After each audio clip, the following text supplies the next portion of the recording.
Bu hacının altından çıxıb bu hacının altına girən yüzlərlə şortları çıxardırlar. Adam əsəbləşir, baxa bilmir. Mənim bu ikinci ərimdir, qanunsuz ərimdir, nicahım ərimdir. İstəsəm 8 nəfərə gedərəm, istəsəm 15 nəfərə gedərəm. Bu qancıqları üzr içərəm ifadəmi. Niyə çıxardınız efirə? Çaqqallar, şərəfsizlər.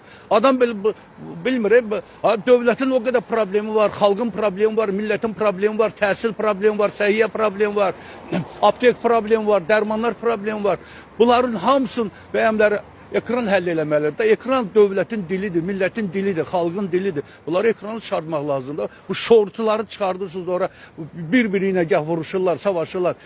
Biri meydan oxuyurlar, villaları ilə, meydan oxuyurlar maşınların bahalısı ilə, meydan oxuyurlar maşınların nömrəsinin bahalısı ilə. Bilirik də, bu şərəfsizlər görməmişlərin əlinə ki, pul düşdü, büdcəni dağıtdılar, milyonları var. Bu qancıqlar üçün xərcləyirlər də, onlar üçün meydan yaradırlar.